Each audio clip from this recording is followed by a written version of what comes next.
A desinformação associada às eleições presidenciais somou na primeira volta mais de 8,3 milhões de visualizações nas redes sociais e André Ventura concentrou 82,4% dos casos, segundo o Laboratório de Comunicação da Universidade da Beira Interior, Sandra Rodrigues.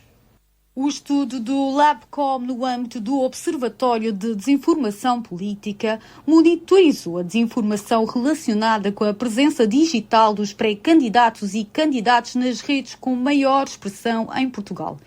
Começou a ser elaborado em 17 de novembro de 2025, dia do primeiro frente a frente na televisão entre André Ventura e António José Seguro.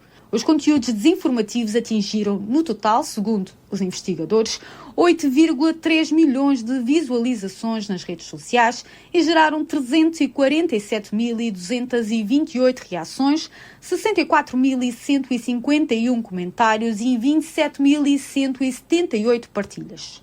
Na pré-campanha e campanha da primeira volta das presidenciais, foram identificados 17 casos de desinformação, e André Ventura, segundo candidato mais votado, foi responsável por 82,4% dos casos identificados, enquanto os restantes foram de pré-candidatos que não foram aceitos pelo Tribunal Constitucional e André Pestana, 5,9%. O vídeo foi o formato preferencial para a desinformação, tendo sido utilizado em 70,6% dos casos. Por tipo de desinformação, divide-se entre a descredibilização dos mídia e dos jornalistas, 41,2%, seguida de conteúdo manipulado, 23,1%, sondagem de empresa não registada na ERC e sem metodologia tornada pública, 17,6%, conteúdo enganoso, 5,9%, falsificação de informação, 5,9% e uso de contexto falso, 5,9%. A maioria dos casos foi identificado nas redes sociais da Meta, tendo a partilha de desinformação ocorrido de forma simultânea em 100% dos casos no Facebook e 94,1% no Instagram. O X concentrou 82,4% das ocorrências, enquanto o Threads registrou 29,4% e o TikTok 17,6%. Dos 17 casos detectados, 4 envolveram a utilização de inteligência artificial, nomeadamente sobre a divulgação de intenções de voto por André Ventura, geradas por empresas de análise política com recurso a algoritmos de previsão eleitoral. O líder do Chega é o autor de todos os casos de desinformação com maior impacto, tendo a publicação mais vista 2 milhões de visualizações. No plenário da Assembleia Legislativa da Madeira da manhã desta terça-feira, iniciou-se com uma intervenção do deputado da Iniciativa Liberal que alertou para informações falsas que condicionam eleições. Gonçalo Maia Camelo mencionou as notícias que poderão ter condicionado o resultado eleitoral de João Coutinho de Figueiredo. Deixo-vos uma pergunta. E se um rumor originado numa rede social privada e amplificado pela comunicação social influenciasse e condicionasse os resultados de um ato eleitoral? Com efeito, a democracia enfrenta um conjunto de desafios estruturais decorrentes da profunda transformação do espaço público imediato, provocada pela digitalização da comunicação e da informação. As redes sociais assumiram um papel determinante na formação da opinião pública, redefinindo os modos de acesso à informação e de participação cívica e política. A disseminação rápida e massiva de informações falsas ou manipuladas tem potencial para distorcer o debate democrático, comprometer a igualdade de oportunidades entre candidaturas e afetar a liberdade de decisão dos eleitores. Importa sublinhar que a resposta a estes desafios não deve traduzir-se em soluções que limitem de forma desproporcionada a liberdade de expressão. O equilíbrio necessário exige uma abordagem integrada, assente no reforço da literacia digital, na responsabilização das plataformas, na promoção da transparência dos processos eleitorais, no fortalecimento dos mecanismos independentes de verificação da informação e na aplicação de sanções efetivas. E existe também responsabilidade acrescida dos órgãos de comunicação social e dos jornalistas. A mera possibilidade da prática de um ato ilícito que não foi denunciado formalmente, que não está em investigação, muito menos em julgamento, e que não é confirmado por ninguém, exceto pelo próprio alegado lesado, não deve converter-se numa notícia. Bruno Macedo, deputado social-democrata, comentou os resultados da primeira volta e deixou um alerta para a necessidade de avaliar o que defendem os candidatos que disputam a segunda volta sobre questões concretas das regiões autónomas. O povo é soberano e exerce a sua soberania de forma livre e democrática. Estamos agora perante uma segunda volta na eleição presidencial. A presidência da República não é uma extensão dos partidos. Não é uma disputa partidária tradicional. É a mais alta magistratura do Estado, chamada a representar todos os portugueses. Para os madeirenses, nesta fase, que é uma nova fase decisiva, talvez o mais importante seja perceber o que cada candidato pensa sobre a Madeira, sobre a autonomia, sobre a nossa condição insular. É fundamental conhecer posições concretas sobre as competências autonómicas. É fundamental perceber o que cada candidato pensa sobre a mobilidade dos ilhéus, sobre o financiamento nacional da saúde e da educação regionais, sobre a abolição da iníqua atual Lei das Finanças Regionais e sobre a criação do sistema fiscal regional próprio. É importante saber o que cada um dos candidatos pensa sobre o Centro Internacional de Negócios, sobre o que deve ser o Estado e, dentro dele, qual deve ser o papel da Madeira no Estado português. E por falar na relação da Madeira com o poder central, no caso o Governo da República, o primeiro ponto da ordem do dia foi a apresentação de um diploma do PSD e CDS que altera o decreto-lei que define o novo modelo de subsídio social de mobilidade. Bruno Lins defende a revogação das portarias regulamentares. Não podemos permitir que na República quem cumpre passos sociais não tenha determinadas obrigações e que na Madeira as passe a ter só por termos uma descontinuidade territorial. Isso é inaceitável, lidere quem lidere o Governo da República. O PSD apresentará propostas de alteração que garantam que neste decreto-lei, à semelhança daquilo que se defendeu em 2017 nesta Casa, os madeirenses paguem apenas e só o valor fixo de 59 e de 79 euros. Mas defendemos também outras questões, designadamente a questão da interoperabilidade no processo, a partir do qual os madeirenses paguem e só 59 e 79 euros. Isto é, que seja um processo automático, desmaterializado, desburocratizado. Sara Madalena, deputada do CDS, considera que o facto de se designar por subsídio terá sido a razão para uma grande atrapalhada do Governo da República que tem de ser corrigida. A retenção de uma percentagem dos valores em dívida ao Fisco e à Segurança Social, como é sabido, decorre da lei. Como é também sabido, empiricamente ou por conhecimento de outras pessoas, quando, por exemplo, recebemos o reembolso do IRS, se existirem dívidas ao Fisco ou à Segurança Social, esse reembolso não será integral. Mas o que acontece aqui é o princípio constitucional de continuidade territorial, da autonomia, da solidariedade, da igualdade, do bem dos madeirenses. Se calhar jamais se deveria ter utilizado nestes diplomas, nestas portarias, o termo subsídio. Se calhar deveríamos ter usado outra expressão que faria precludir esta questão. Mas não foi isso que aconteceu. O que vimos foi uma grande atrapalhada por parte do Governo da República. Tarifa de residente insular. É a sugestão de nova designação do subsídio social de mobilidade. O líder parlamentar do PSD, Jaime Filipe Ramos, garante que desde a primeira hora PSD e CDS entenderam que as alterações ao modelo eram uma injustiça.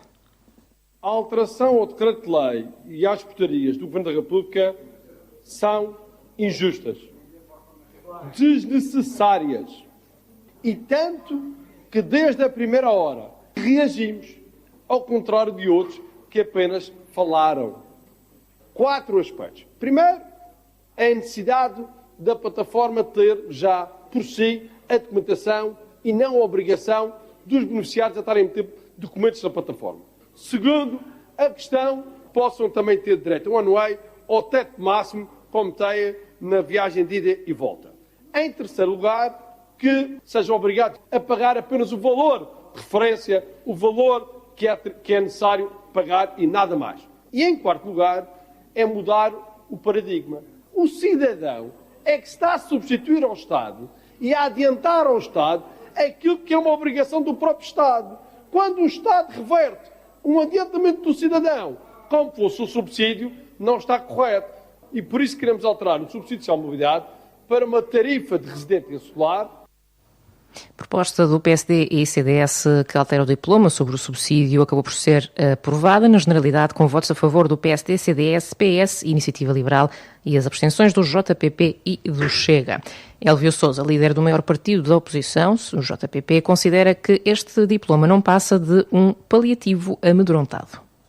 É um paliativo um pouco amedrontado, acaba por ser, na prática, mais um remendo daquilo que nasceu torto em 2015 e uma resposta tardia, muito tímida, de uma sem-vergonhice colonialista, mas temos que ir mais longe.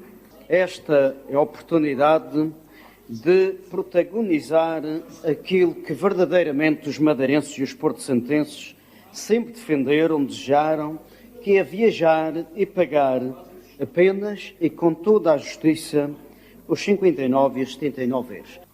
O Estado tem apenas que entender-se com as companhias aéreas. O líder parlamentar do PS, Paulo Cafofo, entende que toda esta atrapalhada é o resultado de Miguel Albuquerque ter deixado o Luís trabalhar. O Governo da República mexeu neste subsídio social de mobilidade e mexeu para pior, cortando um direito aos madeirenses e atacando a autonomia. E Miguel Albuquerque, Presidente do Governo, preferiu desvalorizar. Disse que isto ia cair, disse também que ninguém de bom senso aceitaria que isto avançasse. Aliás, confessou mesmo que nem sequer tinha falado com o Primeiro-Ministro sobre esta matéria. Aquilo que Miguel Albuquerque fez foi limitar-se a esperar. Deixou o Luís trabalhar e o Luís trabalhou, fechando as portas de embarque a quem tenha dívidas ao Estado, não podendo usufruir do subsídio social de mobilidade. O Luís trabalhou e com arrogância disse na Assembleia da República que não havia vergonha nenhuma em negar um direito aos madeirenses. O Luís trabalhou e veio-nos dar aos madeirenses lições de moral, como que se o direito ao subsídio social de mobilidade fosse uma espécie de prémio. Em São Bento, a proposta de lei do PSD e CDS deverá contar com apoio alargado. Miguel Castro do Chega garantiu que a proposta que sair da Madeira deverá ter os 60 votos dos deputados do Chega. Foi uma atrapalhada criada pelo Governo da República que muito envergonha as regiões autónomas, os governos das regiões autónomas e, obviamente, a sua bancada parlamentar segura o Governo regional. O que o senhor veio aqui fazer foi, efetivamente, um exercício de contorcionismo. Mas nós entendemos que isto seja um embaraço para vós. Esta proposta precisa de aprofundamento. Se esta vossa proposta passar e chegar à Assembleia da República, nós iremos garantir na Assembleia da República 60 votos favoráveis a esta proposta, se contiver o nosso aditamento. O que eu lhe questiono é, senhor deputado, quantos votos a vossa bancada nesta proposta a Assembleia da República irá garantir? 3, senhor deputado, 3. Também Gonçalo Maia Camelo falou em exercício de contorcionismo. O deputado da Iniciativa Liberal pergunta onde está na proposta o ponto em que os madeirenses pagarão apenas a sua parte nas viagens. Sr. Deputado Bruno Belém, que belo exercício de contorcionismo político, sinceramente. Veja lá se não fica aí com uma dor nas costas, que isso pode criar lesões irreversíveis. De facto, tudo o que foi dito pelo PSD Madeira e pelos mesmos foi contrariado alegremente pelo Governo da República da AD. Não foi o Estado que criou requisitos por portaria. Foi o Governo. As portarias são do Governo, não são do Estado. Foi o Governo da República da AD, o tal que nunca tinha feito tanto pela mobilidade dos madeirenses como nenhum outro. E já agora também reproduz a pergunta do senhor deputado Paulo Cafofo. O PSD vai propor que paguemos apenas 59 e 79 euros. Onde é que isso está? O diploma foi aprovado na Generalidade por proposta do PSD. Face ao número de propostas de alteração, discussão na especialidade que estava prevista para plenário será feita em comissão. Amanhã terá lugar a votação final global. A PJ deteve 37 suspeitos com vastos antecedentes criminais e com ligações a grupos de ódio internacionais. A Operação Irmandade desmantelou uma associação criminosa pela prática de crimes de ódio contra imigrantes. Paula Dias.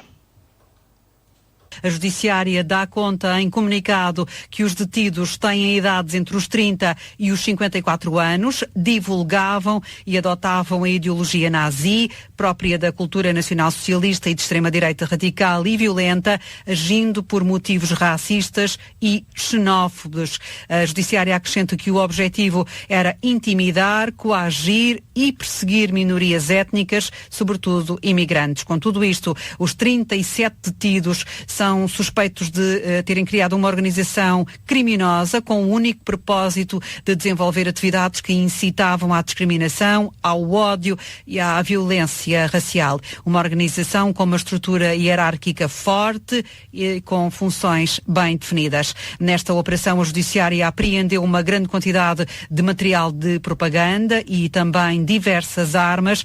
Os detidos vão ser ouvidos amanhã em tribunal para a aplicação de medidas de coação. A Judiciária não refere neste comunicado, mas a CNN e também o Expresso dão conta de que esta operação visou o grupo de extrema-direita 1143 de Mário Machado. Ele está, nesta altura, a cumprir pena de prisão. É considerado o líder do grupo, para o qual terá passado instruções a partir da cadeia. Fonte próxima do processo adiantou à agência Lusa que a cela de Mário Machado foi alvo de buscas esta manhã.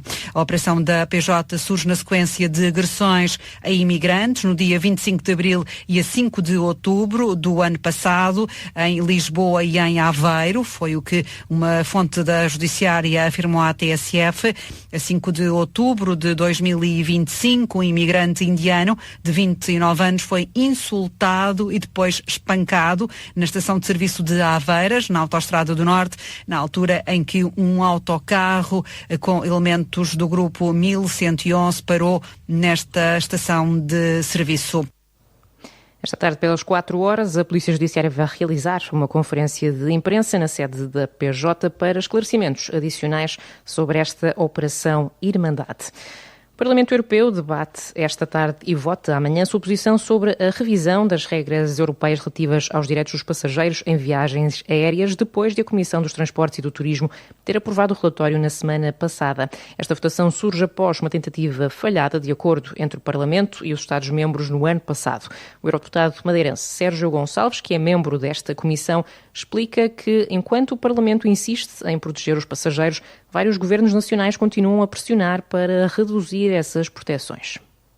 A posição do Parlamento a ser debatida esta tarde aqui em Estrasburgo, a ser votada ainda esta semana e que depois será alvo desse processo de conciliação com o Conselho, sabendo de antemão que muitos Estados-membros não partilham desta posição do Parlamento e, portanto, não será fácil chegar a um acordo e corremos o risco de, depois de mais de 10 anos a discutir esta matéria, que a legislação fique toda tal como existe hoje em dia, sem alterações, o que no caso dos cancelamentos e das indenizações acabaria por ser positivo, porque não haverá uma redução de direitos, mas nas questões como introduzir uma mala gratuita ou permitir às crianças a viajarem ao lado do adulto que as acompanha sem custo adicional, não serão criadas essas alterações e, portanto, não será o ótimo na ótica do Parlamento, mas veremos depois no processo de conciliação o que acontece.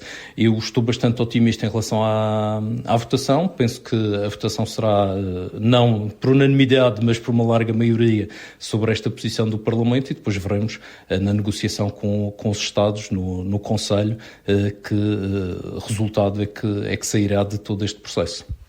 O eurodeputado socialista Sérgio Gonçalves em declarações a Ricardo Miguel Oliveira em Estrasburgo.